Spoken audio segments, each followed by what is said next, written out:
দুনিয়া কারে থাকতে দিছে বেটা? সাদ্দাত কই? নমরুদ কই? ফেরাউন কই? কারুন কই? পৃথিবীর জালেমরা কই? সম্পদের লোভীরা কই? দুনিয়াদাররা কই? বলো মিয়া, বলো। কেউ টিকছে দুনিয়া? কেউ টিকছে? আমরা কিতাবে পড়ছি ভারতের দিল্লির এক বাদশাহ ছিল শের শাহ। শের শাহ 40 বছর একটানা যুদ্ধ করছে এই রাজত্বের জন্য, দিল্লির রাজত্বের জন্য। ওনার বয়স যখন 65, তখন উনি দিল্লির বাদশাহী পুরা পাইছে। সেদিন পাওয়ার পরে একদিন আফসুস করে বলতেছে, হায় দুনিয়া, তুই আমারে যখন ধরা দিলি তখন আমার কবরে যাওয়ার সময় হয়ে গেল। মানে আজ 40 বছর মেহনত কইরা দুনিয়া যখন বাদশাহী নিলাম, তখন আমার কি শুরু হয়ে গেল? কবরে যাওয়ার টাইম। দুর্বল হয়ে গেলাম তখন। দুনিয়া মনি, দুনিয়া বড় ধোকা দেয়।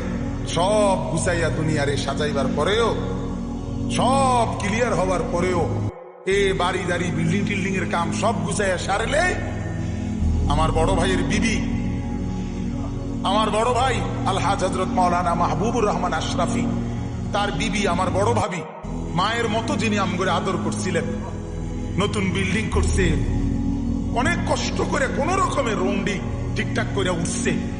এরপরে আপনার বুধবার দিন নতুন ঘরের বাজার করছে, চাল ডাল তেল সব কিনা, চালগুলো সব ড্রামের মধ্যে পড়ছে, তরকারি ফ্রিজে কুইটা রাখছে। বৃহস্পতিবার দিন স্ট্রোক করছে, শুক্রবার দিন জুমার নামাজের সময় কবরে চলে গেছে।